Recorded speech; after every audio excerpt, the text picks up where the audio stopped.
Assalamualaikum warahmatullahi wabarakatuh. Sugeng rawuh ing pasinaon basa Jawi, materi teks cerka kagem kelas sedoso.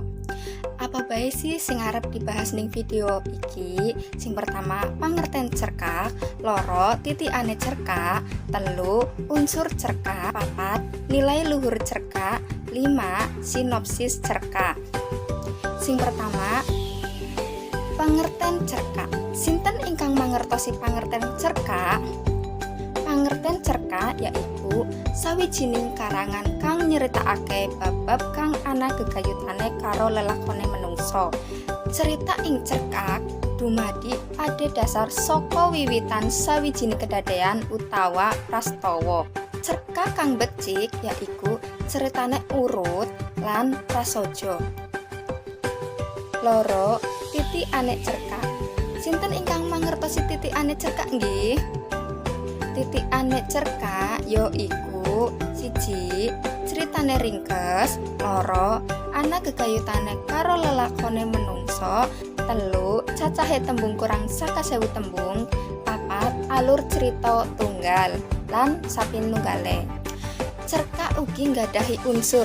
Sinten ingkang mangertosi unsur cerkak? Unsur cerkak yaiku 1 unsur intrinsik, 2 unsur ekstrinsik. Ingkang kaping setunggal unsur intrinsik yaiku nggadhahi tema, alur, latar, sudut pandang, penokohan, lan amanat. Pertama, tema.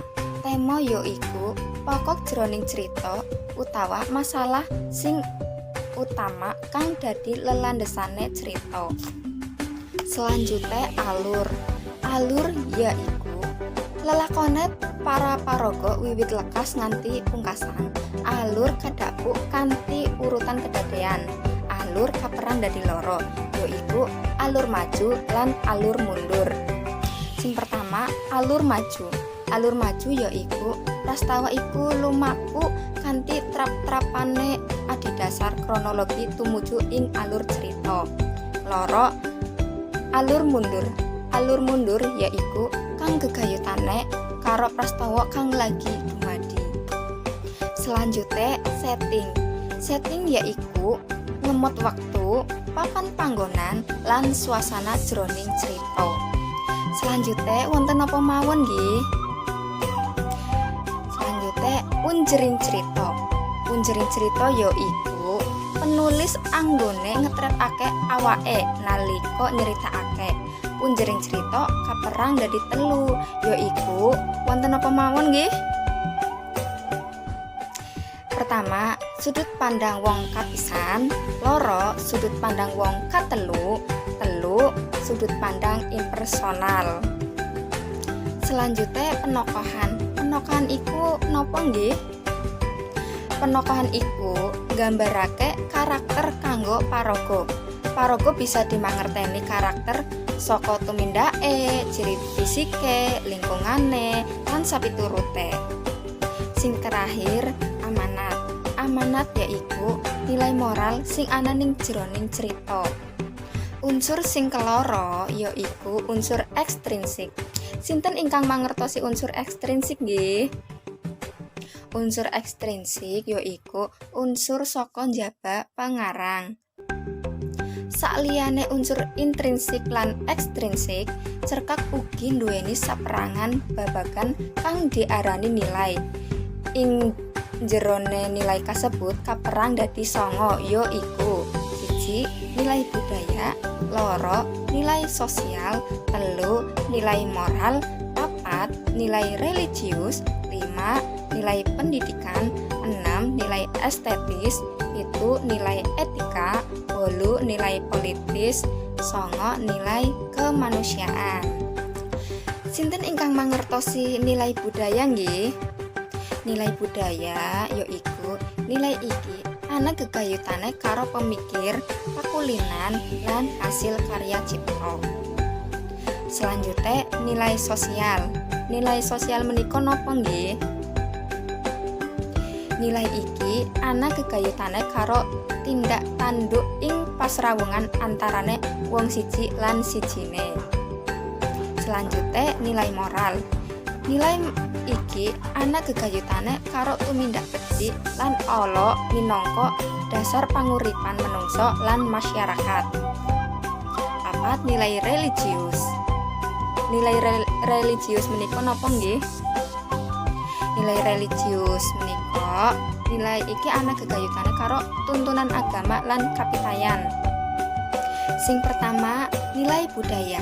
Nilai iki ana gegayutane karo pamikir, pakulinan, lan hasil karya cipta. Loro, nilai sosial. Nilai iki ana gegayutane karo tindak tanduk ing pasrawungan antarane wong siji lan sijine. Telu, nilai moral. Nilai iki ana gegayutane karo tumindak becik lan ala minangka dasar panguripan menungso lan masyarakat. Papat, nilai religius. Nilai iki ana gegayutane karo tuntunan agama lan kapitayan. Sing kelima, nilai pendidikan. Nilai iki ana gegayutane karo owah-owahan tindak tanduk ala dadi becik. Nomor 6, nilai estetis. Nilai iki ana gegayutane karo bab-bab kang narik kawigaten. Nomor 7, nilai etika. Nilai iki ana gegayutane karo subasita ing bebrayan. 8, nilai politis. Nilai iki ana gegayutane karo pamarentah. Sing terakhir, 9, nilai kemanusiaan. Nilai iki ana gegayutane karo sifat-sifat manungsa. Sing terakhir, sinopsis cerka. Sinten ingkang mangertosi sinopsis cerka? Sinopsis cerka yaiku siji menehi gegambaran ringkes ngenani urut-urutane lan isine cerita. Loro, nyatet gagasan pokok utawa gagasan kang dianggep wigati. Telu, nulis ringkesan saka gagasan kang dianggep wigati. Papat, migunakake ukara kang cetha, gampang dimangerteni, efektif nalika nulis ringkesan cerita. Kanggo nulis dialog utawa monolog paraga sacukupe wae. Sing terakhir 6. Sinopsis ora entuk nyimpang saka cerita asline. Kados pundi? Sampun paham to? Kula akhiri. Wassalamualaikum warahmatullahi wabarakatuh.